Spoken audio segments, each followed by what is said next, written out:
should be live. Waiting on a couple other people to come through. But I think the story of tonight was pretty simple. Just hit your shots. You know, hitting your shots, knowing Milwaukee's strength. Milwaukee's strength is that they can hit a three-point shot. And what did the Knicks do? What did the Knicks do? They counteracted them. They stopped them from the three.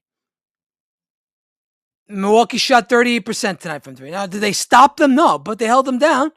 And overall from the field, they shot 43%. So the Knicks did their job on defense. And you like games like this from the Knicks where almost everybody kind of got involved.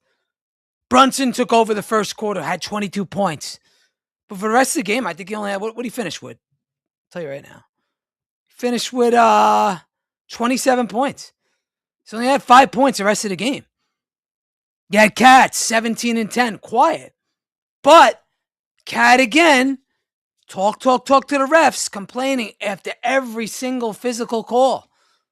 You're not going to get every call, Cat. Get with the program. We are trying to win a championship. You complaining gets you nowhere. They put Kuzma on you for a reason, Cat, because they know you're going to complain.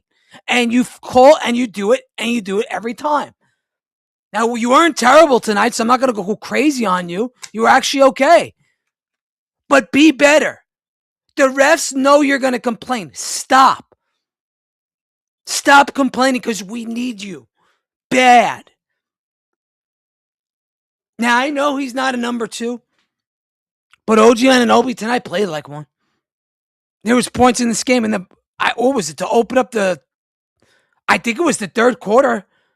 What, he hit 3 or 4 3-pointers in a row? Just like that. Bam. And then the Kuzma kind of like matched them for a little bit, and then Kuzma went ice cold. But that's what OG Anunoby's capable of doing. He is capable of taking over games. And in this upcoming stretch, if we want to go 500, you're going to need OG Anunoby to be a number 2, a number 1 per se in at least 3 of those games. You need OG to step up. If you're going to beat San Antonio, if you're going to beat OKC, especially on the second night of a back-to-back, there's one guy that you need to step up. Now, you know Brunson's going to bring it. You don't know about Cat. You don't know about the rest of the guys. But you know you may be able to count on OG Anunoby. And if he steps up and gives you 20, then you got a chance to beat every one of those teams. If OG Anunoby gives you 20 points, you got a chance against anyone. San Antonio, Toronto, OKC, the Lakers, the Clippers. Any one of them where OG scores 20, you have a chance to win. The Knicks put themselves in a chance to win. Now, we don't know what Cat will do. We don't know what Brunson will do.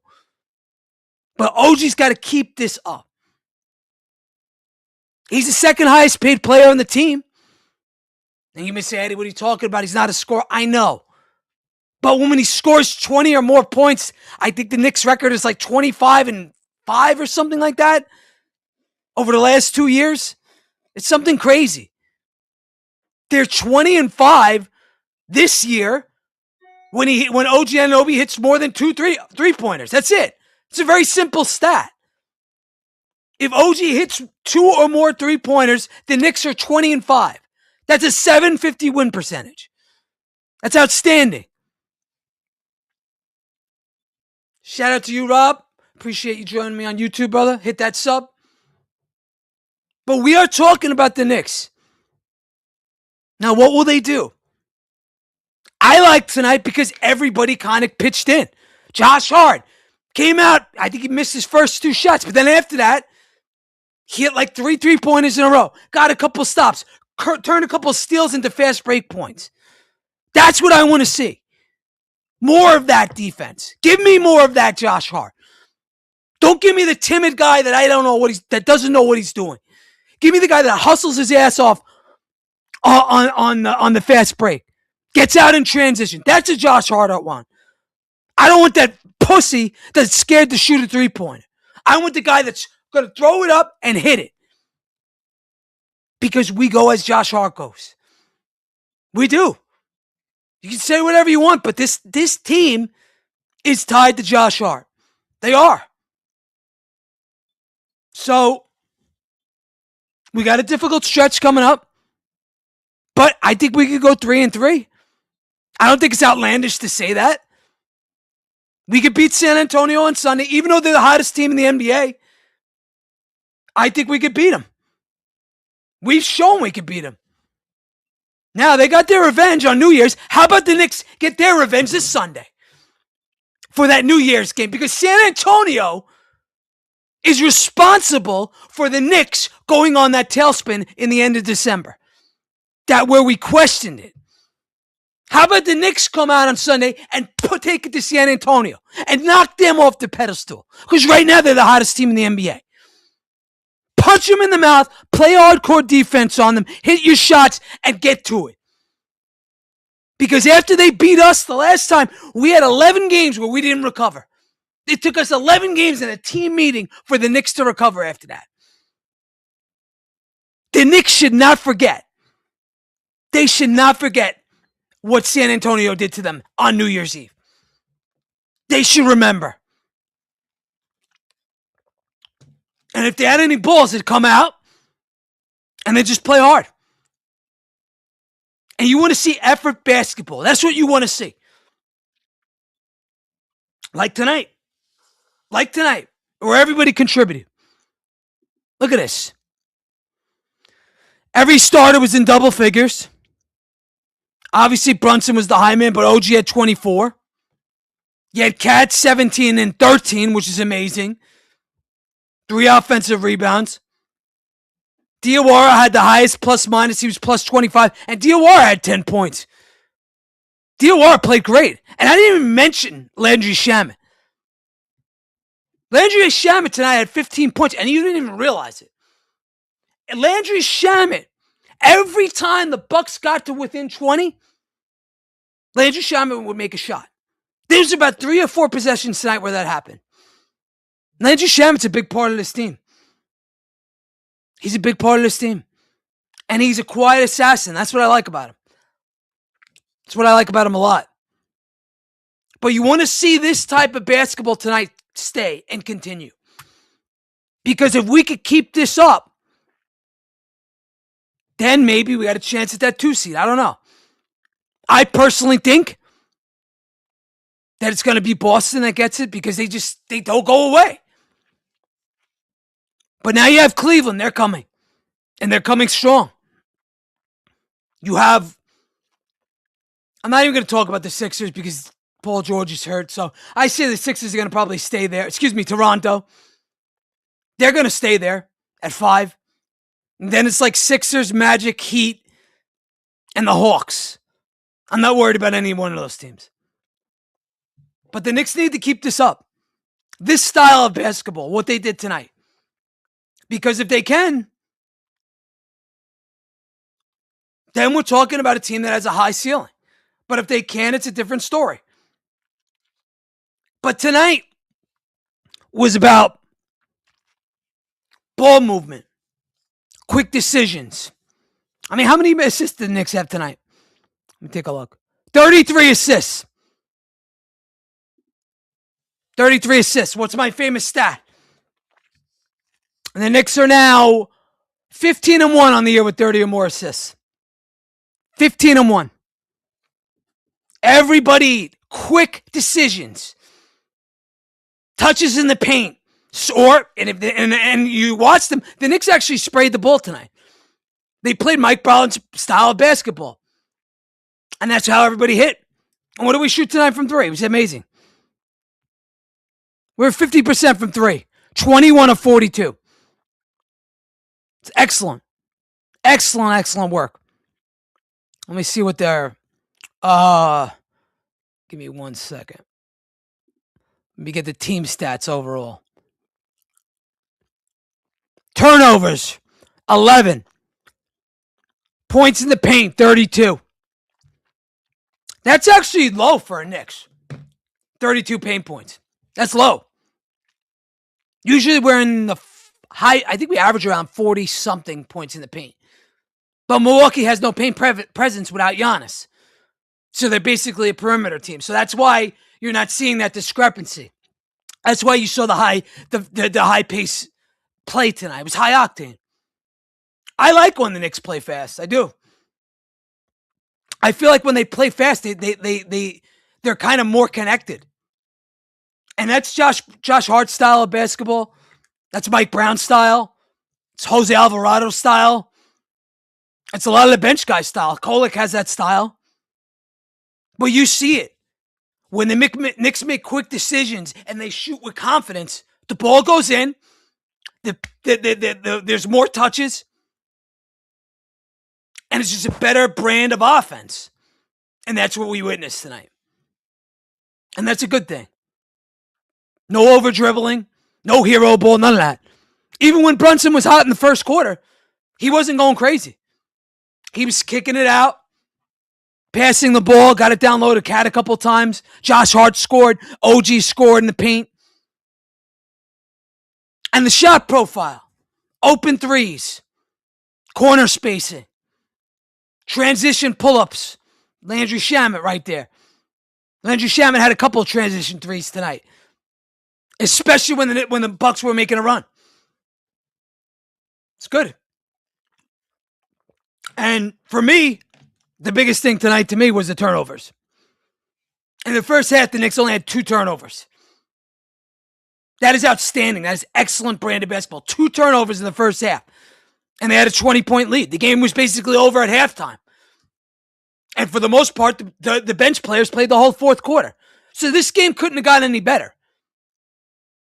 No turnovers in the first half. No live like bail runouts, none of that stuff. No momentum swings from Milwaukee. And nothing came easy from Milwaukee. Only the threes in the first quarter, and the Knicks stopped that after one quarter. Efficiency like this, basketball efficiency like this travels. The defense can slump. Shooting can fluctuate. But ball security and shot quality, that is sustainable. When you take care of the ball and you have good shots, that is sustainable basketball. And that's what we watched tonight. That's what they did. And you may say, Eddie, well, this is Milwaukee. What are you making a big deal? I'm not making a big deal about it. But I'm giving the Knicks credit. We have a 1 o'clock game against Sunday against San Antonio. And we needed the starters out of this game. And we got them out in the fourth quarter. So good for them. Excellent for them. And you say to me, Eddie, well, Giannis was out. What are you talking about? This team sucks. They're a lottery. Well, they're actually not. I think they won 8 of their last 10 or something like that. So they haven't been total garbage. They are a garbage team. We should beat them every time. Even with Giannis, we should beat them. But it's the NBA. But the players still have pride. And you saw that tonight. And the Knicks didn't just beat the Bucks tonight. They executed them. Every single thing was done with precision tonight. The shots were precise. The spacing was precise. The screens were precise. The defense was precise. When you play like that, it's momentous. It carries over. And you want to keep this up. And if you keep it up, you'll be able to maybe take out San Antonio. Now, even though Giannis was out, what I'm watching isn't we're lucky Giannis isn't here. I'm watching confidence. I watch spacing. I watch pace control. And I watch zero panic basketball. They did not panic once. Even when Milwaukee got the lead to like 17. Next possession, the Knicks would hit a 2 or a 3. To get the lead right back up to 18 plus. It was a good game. A very good game by the Knicks. One of the most impressive offensive games of the year for me. Tonight. For me, it was. Because when you could play like that, the defense was excellent. And when you don't commit any turnovers, especially in the first half, I know they did in the second half, but again, the bench played the bench in the fourth quarter had like 5 turnovers in a row. So I'm not even going to count the second half. We gave them an ass kicking and a good one. So Knicks first half, 60% from the field. I believe 59% from 3. Okay? That is extremely, extremely efficient. Again, 2 turnovers. That's elite ball security. This is what contenders do when they smell blood. They don't play down to their competition. They step on your neck and step on your throat. And that's exactly what we did tonight. Exactly what we did. So I'll stop there on the win because I think I hit about every single point you could. But I still believe that the work is going to come in the next 6 games. I would like to see the Knicks go 3-3. You may say that's a low bar. What are you talking about? You just hyped me up now. And you're going to talk about 3-3? Well, this is why I'll say that. Beat the Spurs. Get 1-2 versus Toronto. And OKC. So split 1 or 2 of those games. It's probably the Knicks will probably beat Toronto and lose to OKC. But to me, the most important game out of all of them is Sunday, San Antonio. Because the second game with them on New Year's Eve, like I said, led to an 11-game losing streak. Excuse me, losing 9 of 11. We cannot let that happen again. If you let it happen again, maybe they could go on another downward spiral. I do not want to see that. So take care of business, and it starts this Sunday with the Spurs. With that said, I got my co-host here, my guy, Day Top Bunk. Man, welcome back, bro. Oh, thanks, brother. Yeah, been a minute, man. Were you? I didn't even check. Were you doing post games? I did one, right? I know you did the Houston one. I did about. I think I did 2. Okay, good. Missed one, and then I missed yesterday. But that one was I had that plan, and then something came up. Right. Well, the Cleveland one. I had that plan. I was too jet lagged. I couldn't do it. I couldn't do it. Yeah, I had something that came up like right away that I was like, fuck, I can't do it. So I was yeah. What was your take on tonight's win, man? I mean, I was very impressed. Very impressed. Dominating to say yeah. Say the least. Again, they look like one of those games, bro, where they knew the competition. They read it well from the start. I mean, you saw Josh Hart started off the game scoring 9 of our first points in the first quarter. Yeah, 3 pointers in a row. He missed he missed his first 2, right? Correct. And then he hit, I think it's 3 pointers in a row. And then Brunson just took over. Went off with 22 points to finish off that first quarter. But again, it was just reading the defense, reading how, again, the Bucks are the Bucks. You don't have Giannis. They're not really a good defensive team. Yes, they won. I think they won their last 10. So of course, I think they're 8-2 in their last 10. So you gotta at least kind of take that into consideration, because they were playing good up to this point. But again, bro, to me, it's just another day. At the end of the day, give me this against Detroit. Give me this against. That's when you do this against San Antonio. That's exactly what I just said. Do this against San Antonio. You do this against San Antonio, then at least you have me a little bit of all right. The boys are kind of starting to find themselves just a little bit.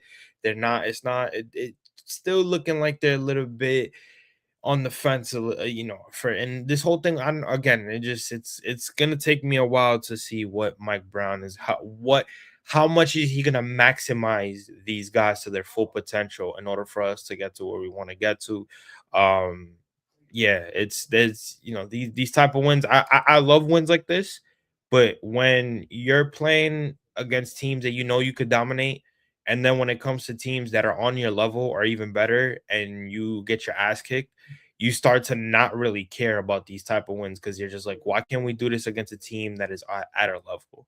We're supposed to be Well, dominating conference, and Top, I would totally go along with you with that and I if hate to say that if because if if Milwaukee wasn't 8-2 in their last 10, like if they were like 3-7, I'd be like, this win means nothing. But the way they executed tonight, 2 turnovers in the first half, got a 20-point lead. I mean, they really had about 4 turnovers for the entire game because I believe they had 7 in the first. They had 7 turnovers in the fourth quarter. yeah, So it's really 4 turnovers for the game. Game was over in the fourth quarter. It's done. It's done in yeah, the third quarter, really. So that's execution basketball. We executed every single thing tonight. So right. I'm happy with that. We rested our starters, because to me, at these next 6 games, and the schedule, This one, it goes San Antonio, Toronto, OKC on a back to back, Lakers, Clippers, another back to back, Denver somewhere in the middle there. right. The most important game, 2 games out of that stretch to me is San Antonio and Oklahoma City. Correct. You better beat San Antonio, Correct. even though they're the hottest team in basketball. You Which know why I say that? I will be at that game when they play OKC. So that one Oh, good for you. you talk about like literally like trying to study every single quarter and trying to see how this is where they'll get elite defense thrown at them. Like this is where it's like, all right, how what how will they make their adjustments against a top elite defensive team like the OKC? Even though they're not the same as they were last year, they still play really good defense to where they can disrupt you at any point of a game. So this is a juggernaut defensively that the Knicks are gonna have to deal with on the home court. So that's gonna be a tough battle to deal with. Again, It's going to be tough just because it's on a back to back, too. correct, 100%. And the back to back isn't at home either. It's in Toronto. It's in Toronto, right? So So that is not going to be an easy game. Now, to me, again, it's San Antonio, Oklahoma City, and the Lakers. The Lakers beat us last time, yes, right? right. Or did The we beat them? No, we I, beat I them. We beat them. We beat them. We beat them. We we beat them. are. We beat them. Yes, yes, yes. I It know that was. for a fact because remember we were pointing out that they hadn't beat the Lakers in the Garden since That's 2020 right. That's right. That's right. So, all right. specifically. So fuck the Laker game. I don't even care about that game. It's San Antonio, Oklahoma City, and Denver. I think are the 3 most important games. Those are 3 wins I want to see. Yes, me too. I think, and if you go 3-3 or 4-3, I'll take it. And you've proven to beat Denver before. Exactly. So We again, we actually play well against Denver, all the time. That you know what's funny? I was like especially in the cat era. it's like I told you last time. It's funny how like we talk about how good Denver is and how this team just plays them so well. Why is It's that? I never understood that. Even under Tibbs, like they played Denver so well under Tibbs. It's something about Denver that this team just plays better than they usually do. I don't know what it is, man. I don't know, man. I think it's something with Cat. Where he just goes off against them. No, I just think he's comfortable against Jokic. That's a good point. That's a good point. I think he's comfortable, and you could kind of see it. Like it's because Jokic doesn't play all up on him and stuff. He kind of gives him space, and I think that makes him comfortable. I don't know. That's the way I see it. I mean, you may see it different. No, that's a good point. I think when we did the post game when they beat Denver in that second And overtime. we spoke about that. How Cat throughout his career, he's always played well against Joker, and the Nuggets. So yeah, What do you expect to see on Sunday? it's gonna be a tougher battle, to say the least. But yeah, I've always said the consistency is key with this team. So the energy that you started out with in tonight's game, how can that translate to a team that is much better? and how can you utilize that going into I, a I have game. an answer for that. Mhm. Take care of the ball, like we did tonight in the first half. No turnovers, no Right. stupid plays, and play with pace because they could run. Yes. But if we first force turnovers, we could run too, and Yeah. we watched that tonight. Yeah. Yeah. So San Antonio is not.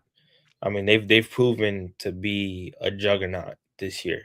They're I mean, they're only a few games back of the Thunder right now. They're going nuts. they've had the Thunder. They've had the Thunder's number this year. They've beat them 3 times. Wow. They've Yeah. had they've had Was their it number. 3 or it might even be 4 times? No, it was 3 in a row. That's right. I've seen 3. I maybe I missed the game, but 3 enough. Defending champs, and you've beat them the way you've beat them. I think San Antonio has a case to prove themselves that this year they can make some noise. What's your are I'm starting to get a little concerned with Cleveland Me too. because everything is just coming together for them at the right time. James Harden has definitely uplifted that group. I think they have a very good chance of making us turn into the 4th seed. Yes. Are you Um. concerned about Cleveland the way I am? Yes. Okay. They have shown to adapt to James Harden. They've allowed him to play his game. They have made the necessary adjustments around him. Their Uh, defense. Defense has gotten better, which is funny because what was the one thing we said that they lack of when Defense. for him? Yeah, and we didn't think it was going to get better with Harden, and it has. Hell no, I didn't think so. But I did say when we spoke about it, I said because they're probably gonna gel well offensively that they're willing to take that risk Yeah. because of that. And so far they've played much better defensively. So again, the fact that their one flaw they've gotten better on, and they don't even have to worry about the major positive in their game, and that's their offense. That's a scary team right there. Yeah. That is a scary team right there. And again, James Harden, we spoke about it. He's what, top 3 in assists as for in terms of point guard. Yeah, he's up there. Dude, He always is. that right there, you talk about adjustments. A guy who's 35 can still shoot the ball at an elite level, who can spread the basketball, who can space out the floor as a guard. Like, dude, that Get to right the there, line. dude, they have figured it out within the last 10 games. They went 7-1 since I think what they're 8-1 now. 8-1, With Harden. I think it's 8-1. that's scary. Anybody that thinks that the And, Cleveland, and and another problem is, Top, and I don't mean to cut you off, is no, no, Boston's not slipping either. no, they're getting They're not better. going anywhere. They're getting We better. we keep thinking they're going to drop, and they don't. They're getting better. They're getting better. And it's to me, I think I mean, it has a lot to do with the weapons that they still have. They got really good 3-point shooters. Jalen Brown obviously is always he's a juggernaut. But I think it's also Coach Mazzulla utilizing what he Yeah, has, he's the best coach. getting the most out of his players. Those guys trust him. Those guys believe in his plan. I mean, he won a fucking championship with them for God's sakes. So they're always gonna believe in his philosophy, no matter how long he's there. It's the same thing with Brad Stevens. That's why they never fell off. They knew who they were having. It was, yo, pick up the baton, and we're staying where we're at. We're staying in the position of being one of the top 5 teams in our conference as long as we stick to what we know and we trust the people that we do. So Boston's never going anywhere. Yeah. It's weird too. Like, you're waiting for them. They don't have that secondary star, like you said, like and Tatum, but they just find ways to win night in and night out. I don't understand it, but I don't know. I don't think they're gonna drop, and if they do drop, it's gonna be to Cleveland. Yeah, I think, you know what though? I'm gonna be honest with you, Eddie. That right there, we talk about so many matchups in the East. That Cavs and Celtics matchup might be that's a popcorn matchup that I would want to. That's a heavyweight matchup I would want to watch. Right there, Cavs, Celtics. Oh, just because they're neck and like they're right there. I mean, I gotta give. If I had to pick gun to my head, I'm saying Celtics are winning that series. Yeah, I agree. I just don't think I mean, it's. it's close though. It is close. I could see it going 6 or 7. I could see. The reason I picked the Celtics is because I think when it counts in the playoffs, they'll defend. Yeah. No, I agree. Well, that's what I'm saying. I choose the Celtics as well. I just if Cleveland keeps his momentum going into the playoffs, I think it'll be a heavyweight matchup for sure. That right there Yeah. is okay. Ooh, okay. So you think we're gonna slip down, or No, he's just I think we stay. I think if we don't pick up Gain in the second spot, I think we stay number 3. I don't think we're that bad to where we're gonna drop. I think got a couple of questions. Hold if we on. start dropping, yeah. Yeah, go ahead, finish up, and then I got a couple. No, I'm We got a saying, couple. if we end up dropping to 4th, even though people are gonna be like, "Oh, we're still 4th, we're gonna make," no, there's some concerns there. Like this is where you start questioning Mike Brown and what's going on. So first question is from Oscar over on YouTube. Appreciate you, Oscar. He asks us, do you think they're still the favorites in the NBA this year? Ooh, I mean, I don't think the Knicks were ever the favorites this year in the NBA. I know early in the year we were definitely considered a team that was going to make the finals, but after all these Detroit games, I can't put the Knicks ahead of Detroit. I think Detroit's going to pack us home if we face them in a playoff series. I mean, That's my honest take, Oscar. All right, go ahead. You get it. Celtics. That's actually who knows, man. Well, I don't think Tatum's coming back. I don't think they're going to risk it. So you think they'll run it back? I mean, they'll run it just with this team? Like, yeah, because why risk Tatum if Tatum comes back early? Then you risk him losing him for 3 years, right?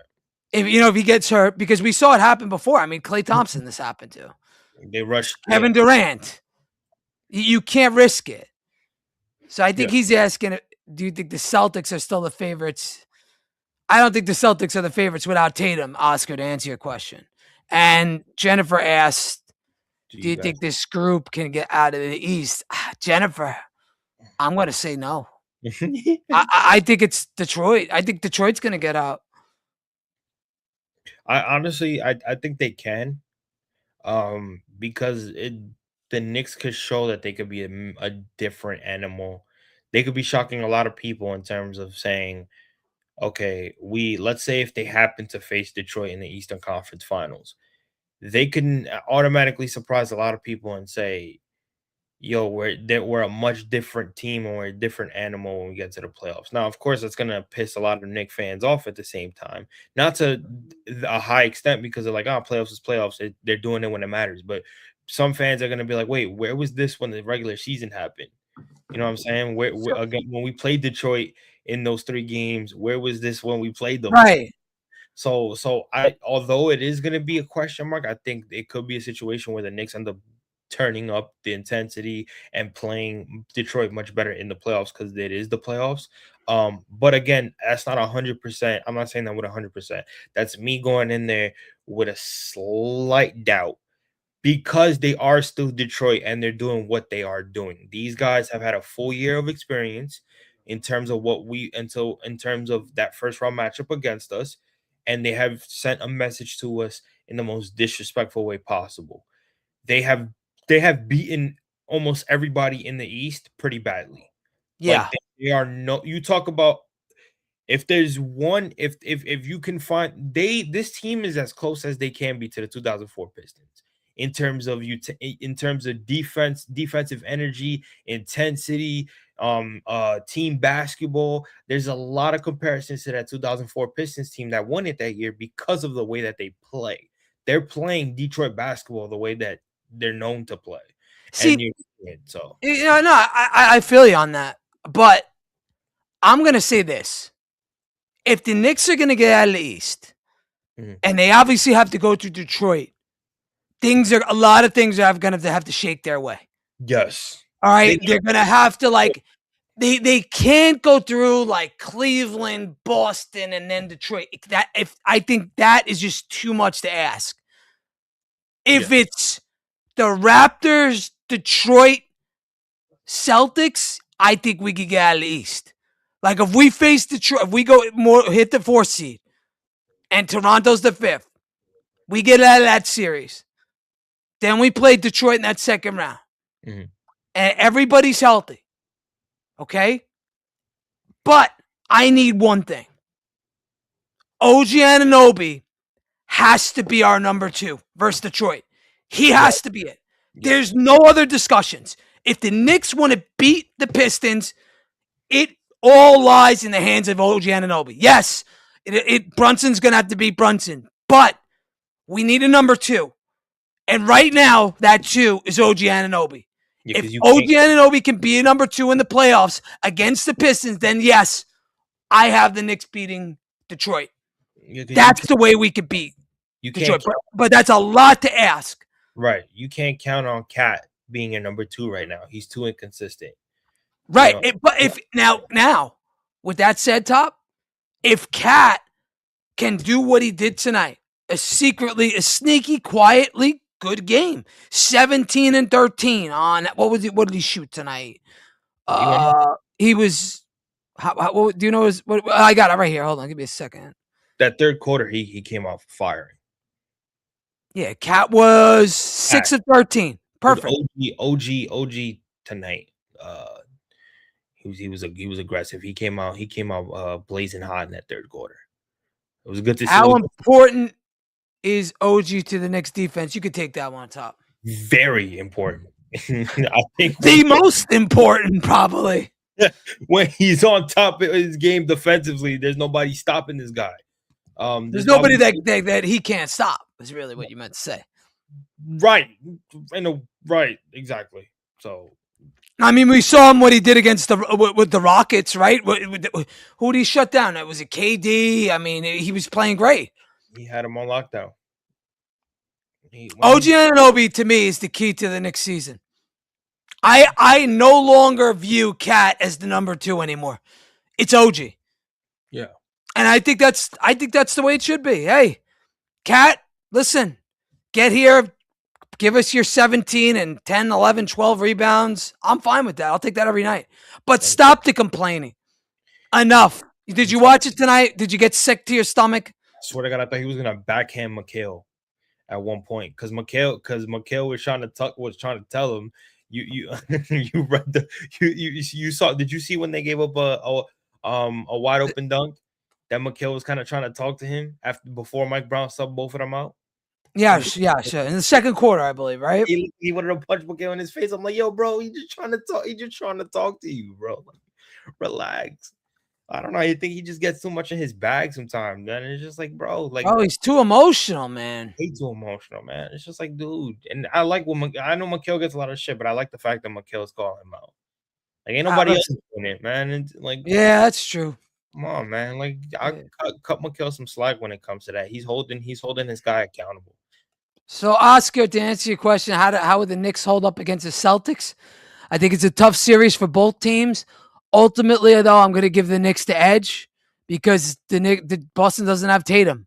And I think without Tatum, I think the Knicks will be able to get through Boston. But I think it'll be not an easy series. I think it'll go 7 games, probably 6-7 games. The Knicks have shown the last time the Knicks played the Boston Celtics in Boston and they were fully healthy, the Knicks dominated.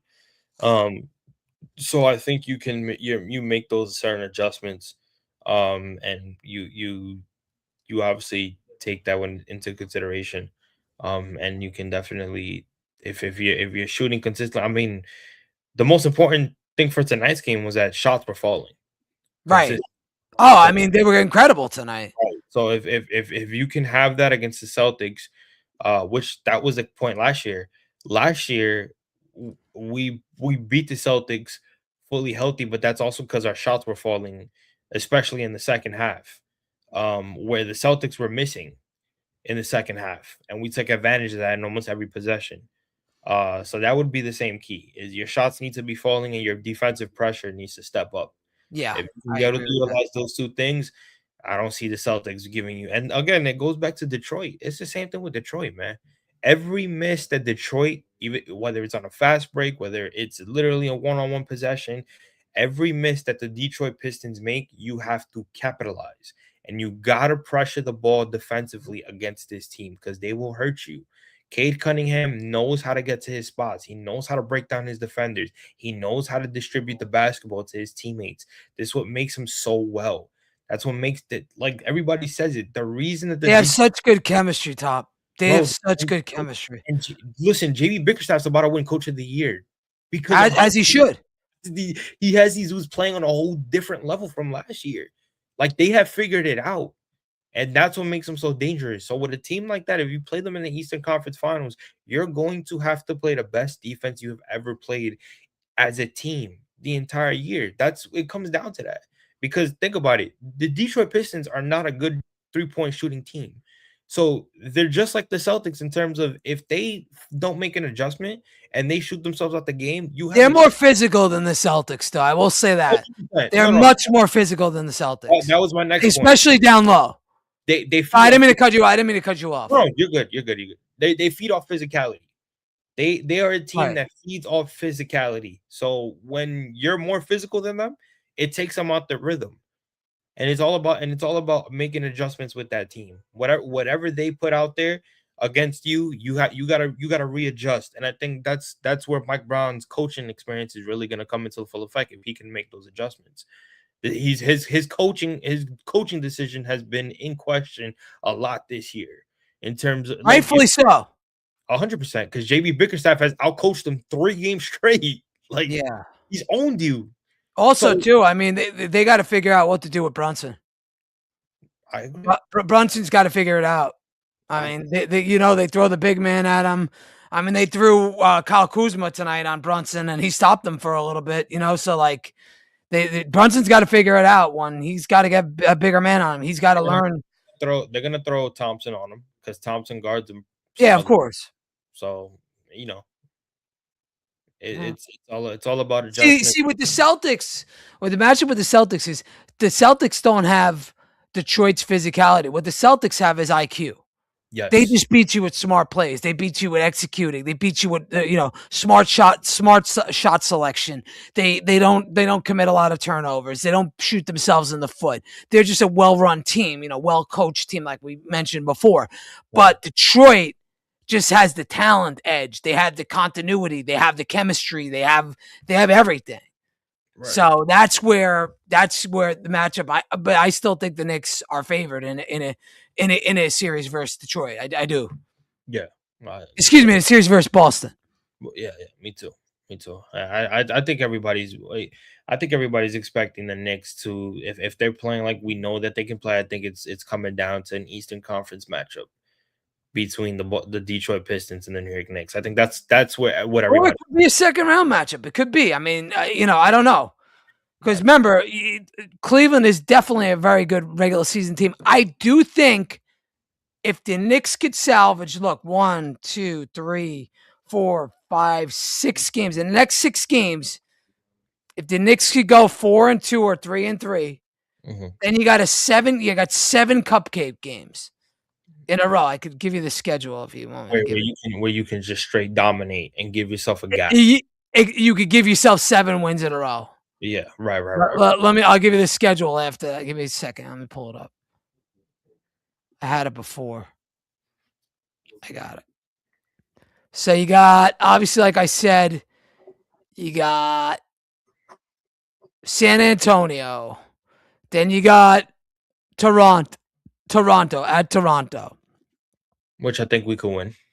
You could win. Then you got home to Oklahoma City on the back-to-back. Don't trust that. That's probably an L. Don't trust that, but you know what, though, Eddie? That kind of smells like a shocking win. I don't know. It's one of those games where it's like because they're home.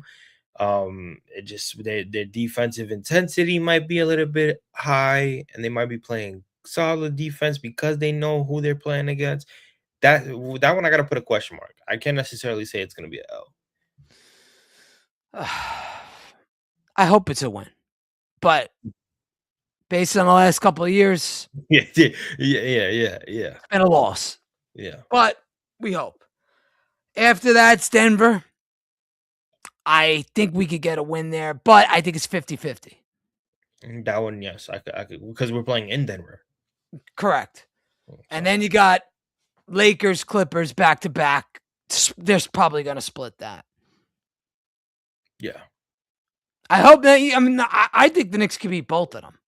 I think so too. But it's a back to back. The Back to back. Exactly. Yeah. So we'll see. Yeah. And then after that, it's like a cupcake. It's Cupcake City. Like I said, you got Utah, Indiana, Golden State. Okay, whatever. They're not that good. Indiana again, home. At Brooklyn, win. Home to Washington, home to New Orleans, at Charlotte. If you can give me those 5 wins right there, oh my God. It's 8 games. If you could go 6-1, 7-1, 6-2, I think that bails you out. And that probably keeps you in the 3 spot. Yeah. Depending on what Boston's going to do. Yeah. Because Boston has to lose for us to kind of gain some ground. So, with that said, I think we covered enough Knicks. I think it's time, and I'm going to announce it. It's time to talk some New York Mets. And the news of the day was, let me actually share the screen here. Was this. Hold on. Give me a second because I'm not good with this stuff as you are. Hold on.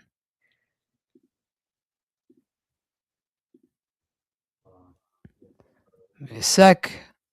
By the end of the season, who do you think is more likely to be the Mets' ace, Freddie Peralta or Nolan McLean? Oh, this was a question I love answering. I think for the Mets to go where they want to go and really be the World Series contender they want to be, it's probably best that Freddie Peralta is pitching like the ace and that it almost looks like you have co-aces. What you don't want here is obviously either of these guys either getting injured or for Nolan McLean, maybe feeling too much pressure and the sophomore slump kind of comes into things, if you can even call it a sophomore season with only 8 starts. But I think for the Mets to go where they want to go, Peralta starting a postseason game 1 is ideal. All right. So there you have that. What is your take on that? She's right. Peralta, the more experienced pitcher. He's been a number 1 option under Milwaukee for a good amount of his career. He was their ace before they traded him to us. And you start with your 1 and 2 top guns in that rotation. And then from your 1 and 2, then your 3 through 5 or 3 through 6 can definitely be moved in terms of how you want that to happen. But I think your best arms right now would have to be Freddie Peralta and then Nolan McLean, especially because Nolan is coming into his 2nd year. I would First full season. So you got to take that into consideration. But yeah, I think that's exactly how it would go. I mean, they announced him today to be the opening day starter, so I'm assuming McLean is probably going to start that game. I think when it's all said and done, at the end of the season, Nolan McLean is going to be our ace. I think he's going to be our best pitcher. I think he's got the best stuff. If he doesn't get hurt and he doesn't get tired, he's able to do a full season, 150, 160 innings. I think McLean has the higher ceiling. Now, I'm not saying Peralta's not an ace. I'm not saying that. Right. I think McLean has the chance to have the higher ceiling. I think if this team is going to be like I think it is, I think McLean's going to be the ace. Yeah, I mean, he's and Peralta's going to be that number 2, and that's like DeGrom and Scherzer in 2022. You could have take your pick. They're both going to be that good for me. Yeah. It works out. It works out for both. It works out for both. That's kind of why I like that. I like this duo a lot. Now, let me ask you this. Let's see on this one. Let me bring this one up. Hold on. Of all-star caliber quality. Let me start he had this the over. best season of his career. I mean, the Mets didn't bring Peralta to the Mets to not be the opening day starter, but JJ, what's your reaction to all this? Well, you nailed it, Nikki. Yeah, like, precisely, right? Like him. you have a pitcher of all-star caliber quality. He had the best season of his career. You go and give up big prospects to get him. You have to honor Freddie Peralta, to me, with that nod of being your opening day starter. And look, don't get me wrong. You just mentioned Nolan McClain, Maggie. I love me some Nolan McClain, but he is a pitcher that has made, what, a handful of big league starts? You go and get Freddie Peralta. You say, hey, big boy, you're pitching for a contract. You're our ace. You're our go-to guy. Let's go and make a statement right out of the chute. Well, he might have that new contract by the time we get to opening day. Let's keep our eye on that. But Carlos Mendoza was funny because he said, of course he's the opening day starter. I've just been waiting for you guys all to ask me about it. And let's think about opening day. What is that all about? Handling nerves, handling the fact that everyone on the team gets announced, all the coaching staff, the training staff, the pomp and circumstance of it all. It's just such a big day. You want somebody who has that experience, calm the nerves down. Then you get the off day. Then you really settle into the season with that second game. It just makes so much sense to start Peralta there. Okay, so what I got out of that, okay, I have no problem with them naming Peralta the ace, opening day starter, as he should be. He's the guy with the resume. But what I took out of that was that Peralta maybe re-signed. What's your take on that? I mean, I think he'll resign. I mean, he looks like he before opening day, because if we could resign this guy before opening day, I am going to be ecstatic. Ecstatic. It's hard to tell. I think they could get a deal done. I mean, they did it with Francisco Lindor when they traded for him. They signed him literally the day before opening day.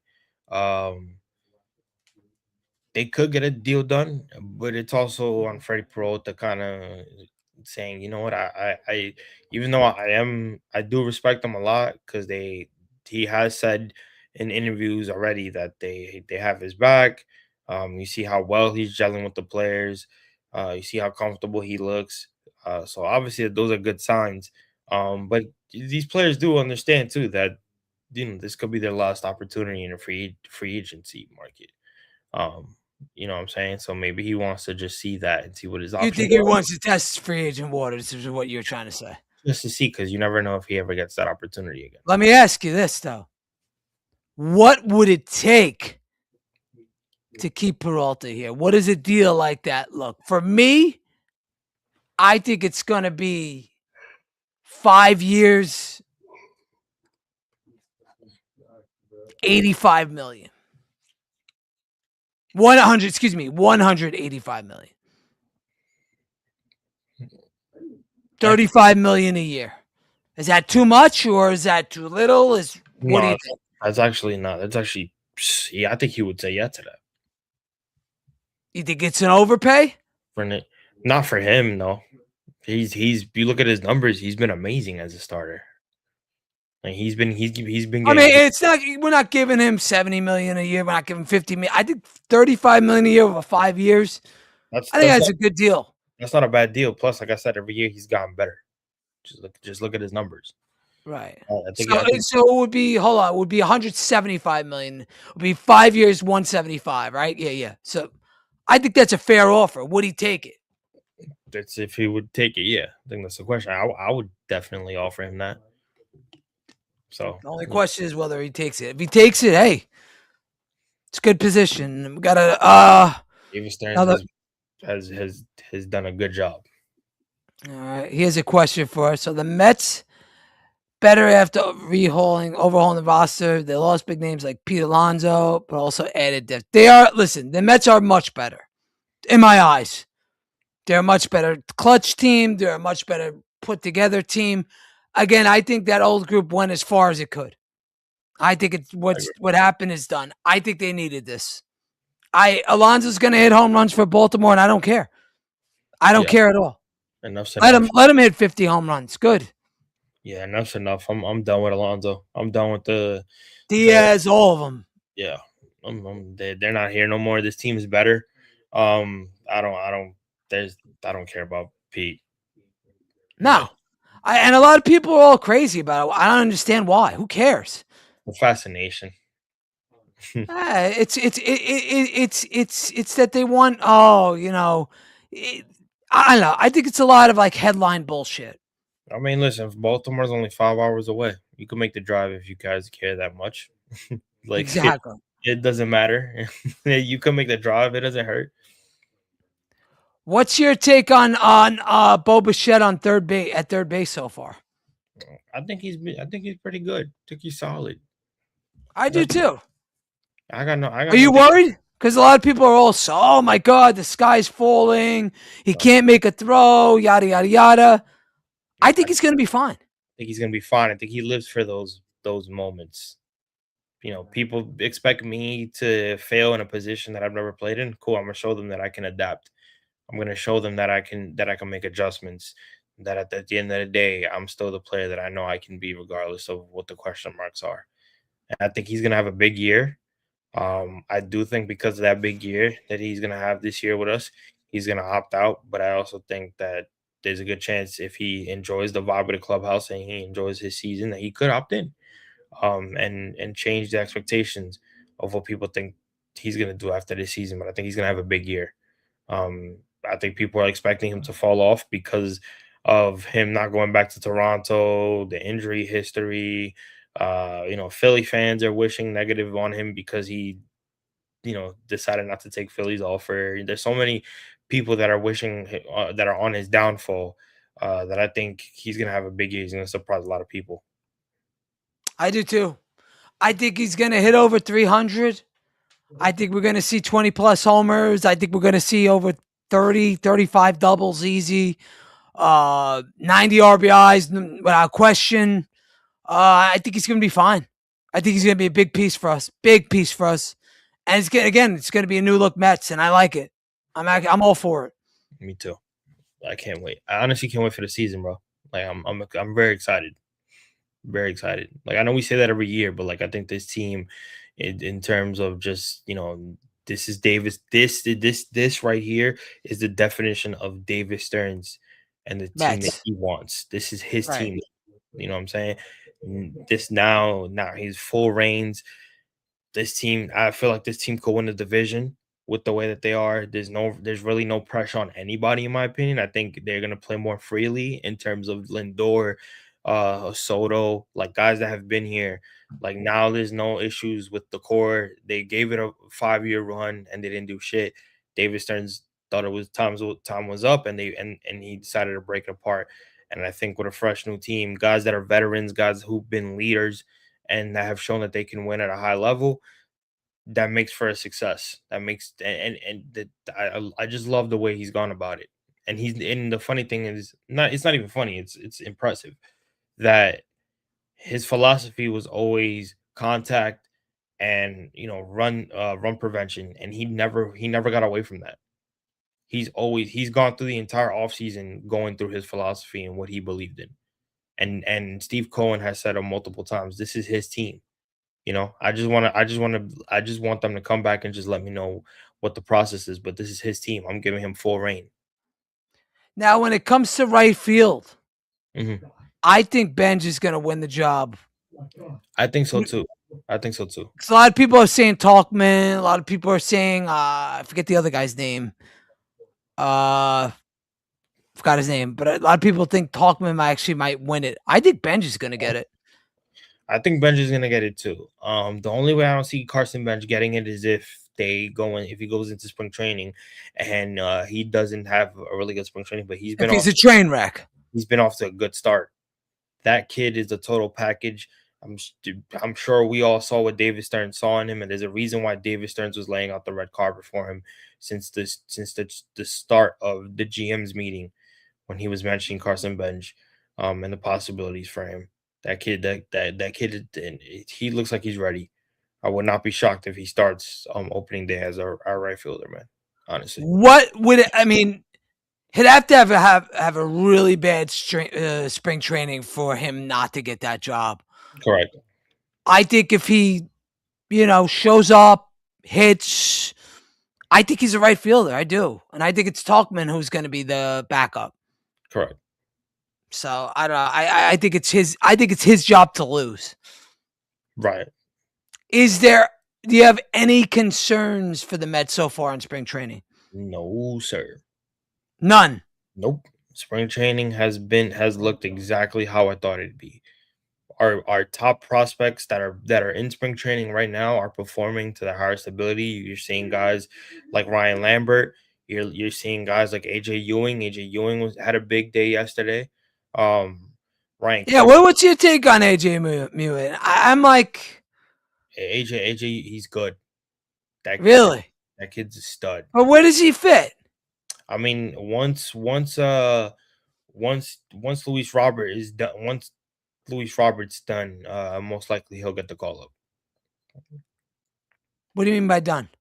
So Luis Robert has 1 year left of his deal. Right. So I don't think the Mets are gonna re-sign him. Unless if he plays well, they will. Monster year.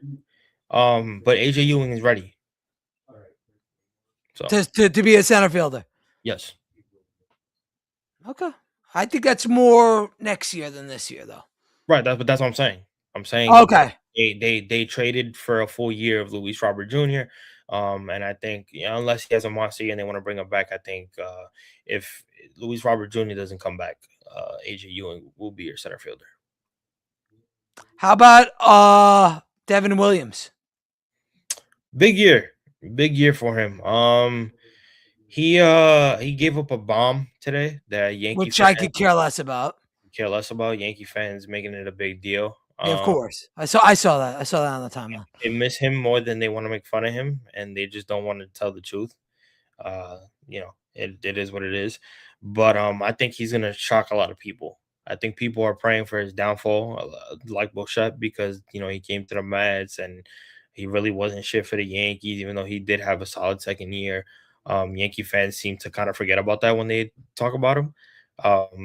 Same thing with Luke Weaver. That's another guy that the Mets took from the Yankees. I think they're in a better position now, and I think they're going to shock a lot of people. Again, we've already shown that we've taken Yankee hit players and turned them into success. Clay Holmes is a perfect example of that.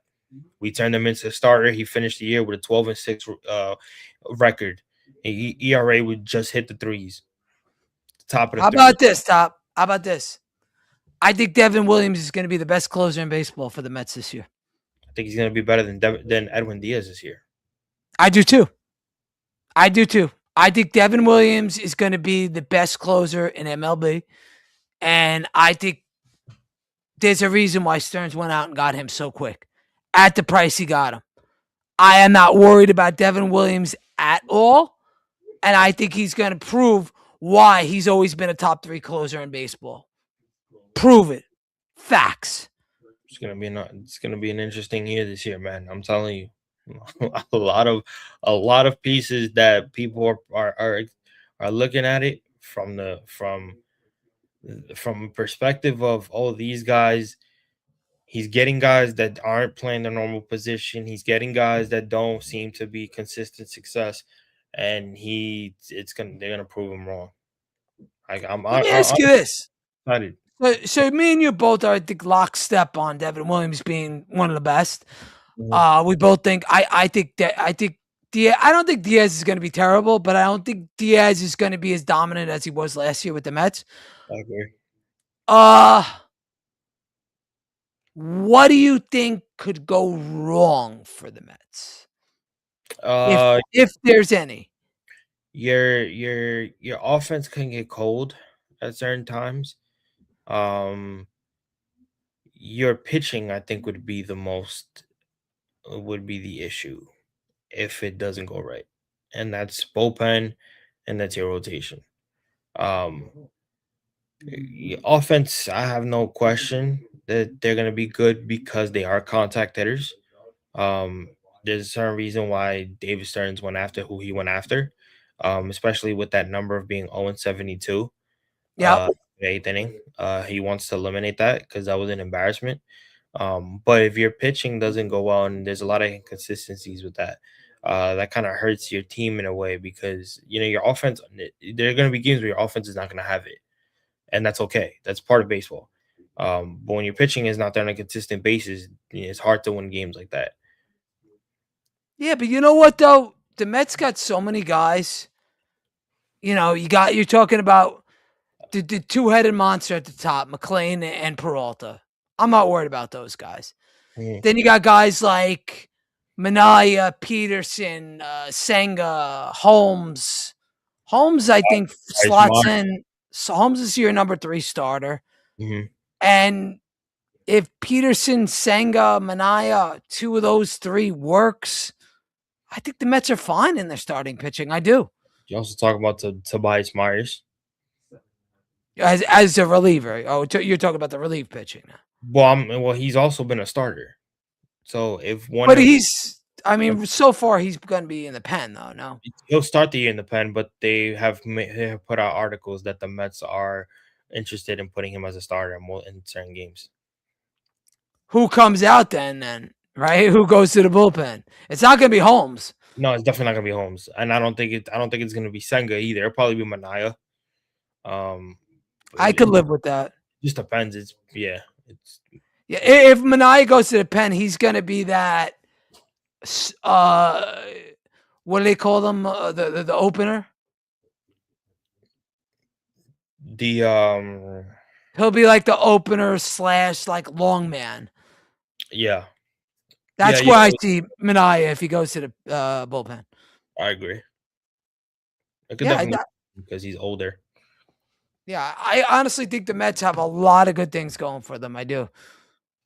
I think they're one of the best teams in baseball. It started with breaking the core, man.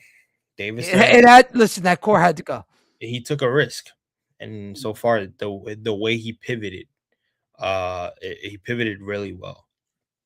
Yeah. I don't think the starting pitching is gonna be inconsistent. I don't. Yeah. I think we have enough. Yeah, I think we're good, man. I do too. I think the Mets are in very good position. I think very good. Season's gonna be a very fun year. I feel it. I know I have very good aspirations for this team this year. I don't think the Mets are gonna win the division, but they're definitely a wild card team. I could definitely. I would have to kind of see the Braves. The Braves are kind of getting a little bit older. But they're still good. They're still good. To me, they're still the team to beat.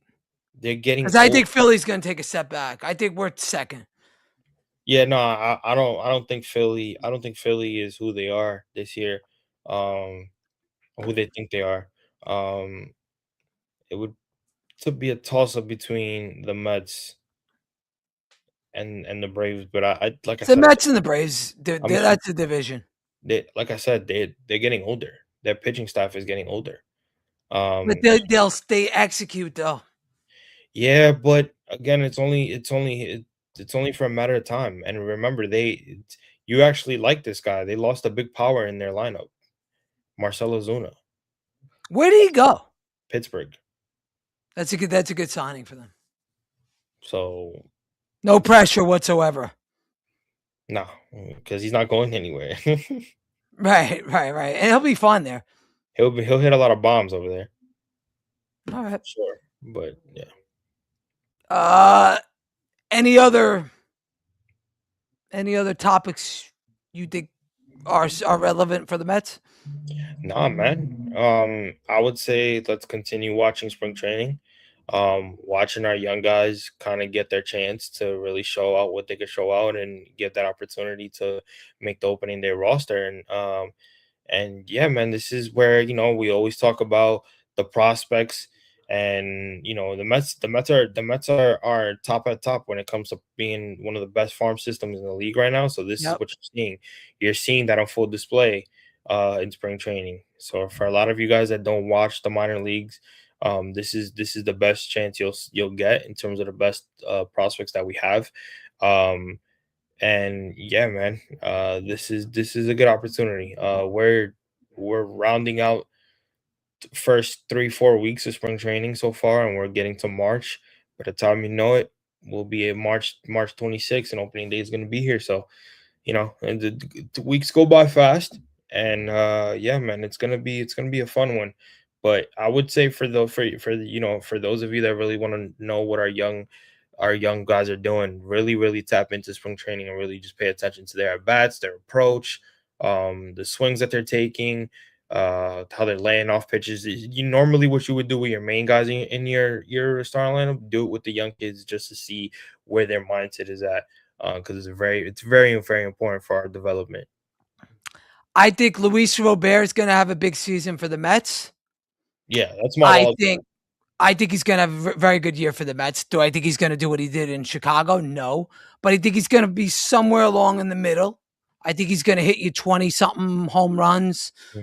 I think he's going to steal you a ton of bases. And I think he's going to be an elite center fielder. Yeah, I agree. I think Carson Bench makes that right field position. And I think he comes out and I think he performs well. Like I said, I think Devin Williams is going to be the top closer in baseball this year for the Mets. And I think their starting pitching is okay. And I think their bullpen is elite. I agree. Right. So that's where I'm at with the Mets. I literally, the only people I'm concerned with the Mets is Alvarez. And I do think one person takes a step back. And I think that's Lindor. But I don't think it's a big step back, but he still shows up and he still plays. So even though he takes a step back offensively or defensively, he's still Lindor. So I'm okay. Yeah, I think he'll be fine. I think I think he's still okay, even if he takes a step back. I don't really see him taking a step back. Because he's always been consistent. I just think that injury, Alvarez to me takes the biggest step back. Depending on the Alvi that you get, if you're gonna get yourself another Alvi where it's like 2024 and 2025 where he's kind of struggled, and I know part of it's been injuries, but he's been very inconsistent. Then that's who I expect. Just inconsistent Alvarez. Yeah, we're hoping that we get close to 2023 of Alvarez. Right. Give us something close to that, and this lineup is going to be one of the best lineups in baseball this year for sure. Agreed. I think we're one of the best teams in baseball. Yeah, 100%. But I think we're just a lot of people are kind of sleeping on us, and I like that. Oh, let him. I like that. I like going into the season. I do too. He kind of looks at us like, oh, you can't get the job done because you have this and you have that, and this isn't going to work, and that's not going to work. And it's like, okay, cool. I like that. Because I don't want to hear nothing when this team makes the playoffs. And then it's like, oh, they made it to the NLC. I don't want to put, I don't want to, go OD, but it's like, oh, if this team makes it to the NLCS, what are you going to say now? Exactly. You can't blame Bo Bichette for being out of position. You can't blame Carson. Bo Bichette's going to have a big year. He's gonna go fucking off. Right. You want to know the best part is when he gets booed in Philly and he hits like 2 bombs in Philly. Because Philly fans are mad. Just give me the clutch hits, bro. That's it. Get those hits. Lead the NL in hits, which he can. He'll be fine. Robert's gonna be fine. He'll be fine. They'll all be fine, bro. I agree, man. They seem like the vibes are great in spring training. Everybody's getting along. Everybody's laughing, vibing out, having a great time. I'm sure they can't wait for the season to start. Yeah, I don't see many flaws in this team. You're getting a second year in Juan Soto. I don't know if you saw the interview. Juan Soto, they asked him about MVP, and Ohtani. He's probably going to win the MVP. He's going to dominate. Second year of Juan Soto, he looks more comfortable. He looks happy. He looks less stressed. He looks like less pressure. And when there's less pressure on a guy that's coming for blood for an MVP award, bro, he's less pressure on Lindor too. I can't even put into words about what a year Soto's probably gonna have this year. I agree. It's about to be a movie. I'm telling you, Eddie. Be ready when they go to Miami, because I think this might be a team that I can honestly say they can play Miami better than what the last last year's team. They won't go out like a bunch of pussies like No. last year's team did. Right. I agree. Exactly. I agree. All right, bro. I'm gonna wrap it there. Any final thoughts? Anything like that? Man, it's good to have you back, man. I hope everything went well. I know. Yeah, everything's good, brother. I hope everything goes well. My guy Eddie was out here sunbathing and on vacation. I'm just playing. No, I'm so white as a ghost, as you can see now. No, man. Yeah, no, it's good to have you back, bro. It's crunch time for the Knicks. Gotta win every game you possibly can before getting into the playoffs.